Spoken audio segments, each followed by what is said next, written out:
Trek পথে গোরকে হয়ে সামানদেন ও রামমাম। ছোটোখাটো ট্রেক পথে হাঁটতে আমার সবসময় ভালো লাগে। শহরের কোলাহল ও ব্যস্ততা থেকে কটা দিন কোনো নিরিবিলি জায়গাতে সময় কাটাতে সবারই ভালো লাগে। এই রকমই আমাদের এক ঘোরার পরিকল্পনা করেছিলাম। সেটা হলো ভারেং থেকে হাঁটা শুরু করে গোরখে গিয়ে এক রাত্রি কাটানো। তার পরের দিন সকালবেলা 7টার মধ্যে হাঁটা পথে বেরিয়ে 1.5 কিলোমিটার পথ গিয়ে সামানদেন, তারপর এখান থেকে জঙ্গলের মধ্য দিয়ে রামমাম গিয়ে একদিন থাকা। আস্তে আস্তে আসো, আস্তে আস্তে আসো, আস্তে আস্তে আসতে বলছি, ভিডিও করছি না। পরিকল্পনা মতোই আমরা 13/4/2022 তারিখে বেরিয়ে পড়েছিলাম প্রকৃতিকে সামনে থেকে পরখ করব বলে। সেই মতো উত্তরবঙ্গে ট্রেন ধরে নিউ জলপাইগুড়ি স্টেশন, তারপর গাড়ি ধরে 14/4/2022 তারিখে প্রথমে জোরথাং, সেখান থেকে ওখরে ও ঋদ্ধি হয়ে ভারেং পর্যন্ত পৌঁছে গিয়েছিলাম। ভারেং যাওয়ার পর গাড়ি যাওয়ার পথ এখানেই শেষ হয়ে গিয়েছিল। এখানে কিছু দূর চলার পর গ্রামের এক জায়গাতে পৌঁছে একটা ঘর দেখতে পেলাম। সেখানেই কিছুক্ষণ বিশ্রাম নিয়ে চা পান করে আবার আমাদের হাঁটা শুরু হলো। এই গ্রামের পরিবারটি পরম যত্নে আমাদেরকে চা তৈরি করে দিয়েছিল। এখান থেকেই বনের পথে পায়ে হেঁটে ট্রেক করে আমরা কয়েক ঘন্টার মধ্যে 3 কিলোমিটার মতো পথ অতিক্রম করে পৌঁছে গিয়েছিলাম দার্জিলিং জেলার একটি ছোট্ট জায়গা গোরখে। চলার পথ কোথাও ছিল চড়াই, আবার কোথাও ছিল উতরাই। চারিদিক সবুজে ঘেরা একটি সুন্দর গ্রাম ও পাখির কলতানে চারদিক মুখর হয়েছিল। প্রকৃতিকে সামনে থেকে দেখার একটা সুন্দর সুযোগ আমরা সেদিন পেয়েছিলাম।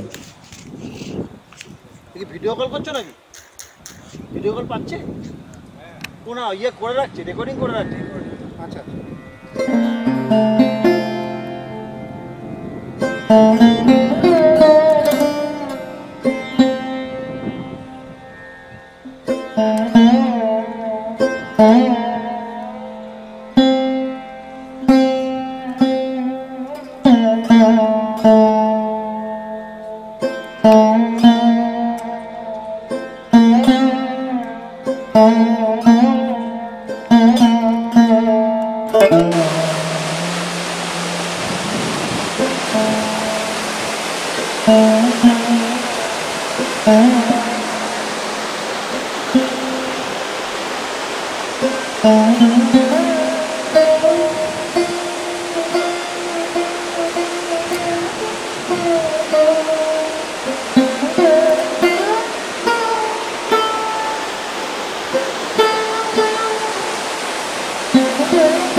তারিখে সকাল 7টার সময় রওনা দিয়েছিলাম পাহাড়ের আরেকটি গ্রামের উদ্দেশ্যে। পাহাড়িয়া এই গ্রামের নাম হলো সামানদেন। অসাধারণ এক সুন্দর গ্রাম। এই গ্রামে আমরা 6 বন্ধু ট্রেক পথে 1.5 কিলোমিটার পথ অতিক্রম করে এখানে পৌঁছে গিয়েছিলাম। যাবার পথে অনেক রকম পাখির দেখা পাওয়া এবং তার সাথে লাল, গোলাপি ও সাদা রঙের রডোডেন্ড্রন ফুলের দেখা পাওয়াটা আমাদের কাছে একটা বাড়তি পাওনা হয়েছিল। এপ্রিলের মাঝামাঝি হওয়ার জন্য বেশিরভাগ গাছের রডোডেন্ড্রন ফুলের পাপড়ি রাস্তা জুড়ে ছড়িয়ে ছিটিয়ে পড়েছিল। সেই ফুলের পাপড়ি মারিয়ে আমাদের এগোতে হয়েছিল। তার সাথে ছিল ঝরা পাতার ওপর চলার সময় মর্মর শব্দ। যেদিকেই তাকাই সেদিকেই দেখা মেলে সবুজের সমারোহ, তার সাথে নানা রঙের বৈচিত্র্যের মাখানো ছোট ছোট বাড়ি। প্রকৃতির এই অপরূপ দৃশ্য দেখতে দেখতে মনটা যেন কোনো এক অলীক জগতে চলে গিয়েছিল। কেবলই মনের মধ্যে প্রশ্ন জাগছিল, সত্যি কি এত সুন্দর কি প্রকৃতি হতে পারে? মনে হয়েছিল আমরা যেন তৃতীয় এক সুইজারল্যান্ডে পৌঁছে গেছি। এখানকার মানুষজনও ভারী মিষ্টি স্বভাবের। এরা যেন সবাই অতি সহজেই সবাইকে আপন করে নিতে পারে। অনেকটা পথ হাঁটার পর এখানে 1 কাপ চা খেতে খেতে প্রকৃতিকে আর একটু ভালো করে দেখার মধ্যে আমেজটা যেন অন্যরকম হয়ে যায়। এখানে হরেক রকম পাখির দেখা পেয়েছিলাম। ক্যামেরা দিয়ে মন ভরে পাখির ছবি তুলেছিলাম।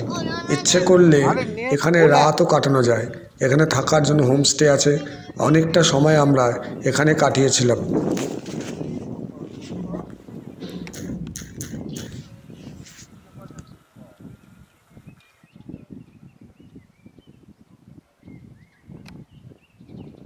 এরপরে আমাদের পথ চলা শুরু হলো রামমামের পথে। পাইন ঘেরা জঙ্গলের মধ্য দিয়ে আবার আমাদের পথ চলা শুরু হলো। এই পথ চলা প্রায় 6 কিলোমিটার ছিল। জঙ্গলের আলো আঁধারের পথে পথ চলতে আমাদের সবারই বেশ ভালো লাগছিল। আমরা সকাল 9:30টার সময় সামানদান থেকে রামমামের উদ্দেশ্যে রওনা দিয়েছিলাম। আমাদের যা কিছু বোঝা ছিল সেগুলো একটা ঘোড়ার পিঠে চাপিয়ে দিয়ে নিশ্চিন্তে পথ চলা শুরু করেছিলাম।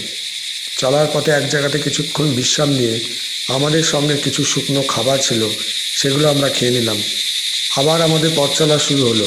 পথ চলতে চলতে আবার কোথাও সাদা, লাল, পিঙ্ক রঙের রডনডনের ফুলে দেখা পেলাম।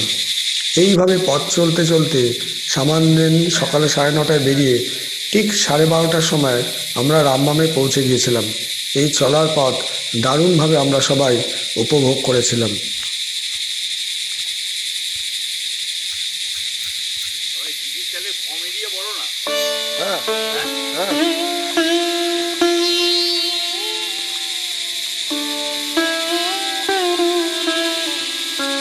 দিদি নিন্দা করলে হবে না, দিদি কিন্তু কাজ করছে অনেক।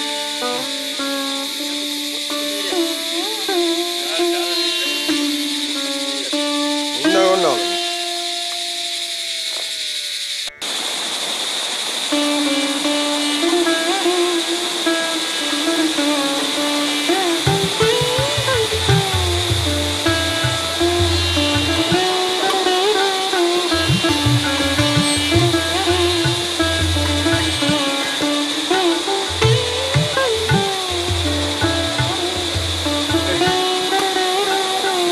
দেখছি